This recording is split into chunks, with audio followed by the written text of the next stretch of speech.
BNP আসলে আপনারা কিন্তু গাজীপুরে মিছিল করতে পারেন, আপনারা কিন্তু গাজীপুরের দাবি দেওয়া নিয়ে আন্দোলন করতে পারেন, কিন্তু আওয়ামী লীগ আসলে আমার বিএনপি তো দূরের কথা,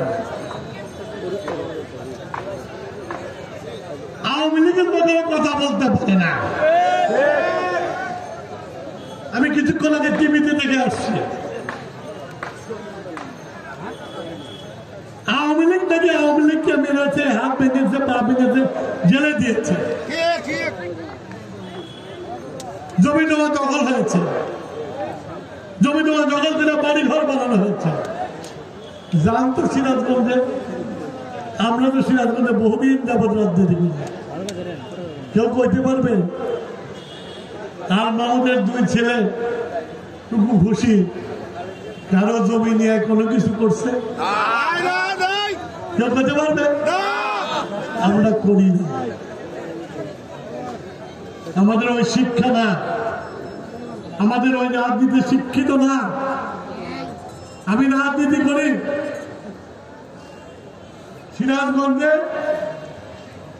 আমার দলের যে ইটুটুক নেতা আছে তারাও আমার বিরুদ্ধে কথা বলে, আমি কিচ্ছু করিনি, কারণ এটার নাম হলো গণতন্ত্র। যার কিছু নাই হেও এমপি অর্জনে ফল পড়ে, আমি কিছু করি না, আমি দেখি আমার যারা আছে আমার অস্থির,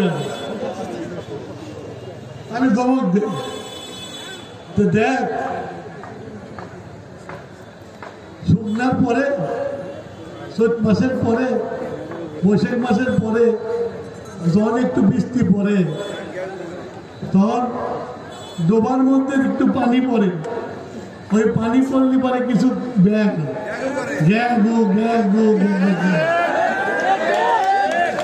আবার যখন বৃষ্টি বেশি হয় তখন আর অবস্থা কি ঠিক নেই। এটাই তো গণতন্ত্র, গণতন্ত্রে কোনো ব্যাঙ্গ কুকু করবে, বাইরে ব্যাঙ্গ ভেঙে করবে, যে নেতা তার ওইটুক সাহস থাকা লাগবে যে এরা করবে, এদের অধিকার করে, কিন্তু এতে কিছু অসুবিধা হবে। আপনারা কি গাজীপুরে সেই জিনিসটা দেখছেন? দেখেন না। তা আপনাদের বাক শক্তি বন্ধ করে দাও। যে দলটি, সেই দলটির পরিণতি আপনারা দেখেছেন ৭১ থেকে ৭৫ এই বাংলাদেশের মানুষ দেখেছে আওয়ামী লীগের দুঃশাসন, এই সিরাজগঞ্জের মানুষ দেখেছে আওয়ামী লীগের দুঃশাসন। সে সময় এই সিরাজগঞ্জের মানুষ কত খেত মবুস্তালুতারে ভুসি পয়সা দেখে রাত্রেবেলা ধরে নিয়ে এসে তাদের হত্যা করে যমুনা নদীতে ভাসিয়ে দেওয়া। এসব কথা বলে না, শুধু মানুষ ভুলে যায়। বিএনপি তো হয়নি, ইতিহাস থেকে পড়ে না। এটা হলো আওয়ামী লীগ।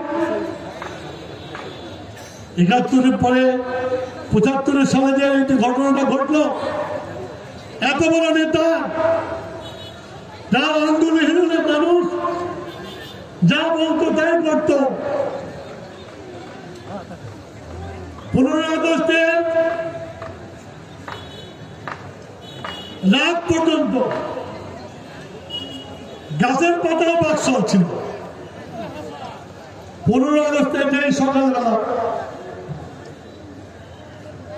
রেডিওতে ঘোষণা হলো শেখ মুজিব সাহেব নিহত হয়েছেন, একটা লোক খুঁজে পাওয়া গেল। সারা বাংলাদেশে একটা আওয়ামী লীগ খুঁজে পাওয়া গেল না।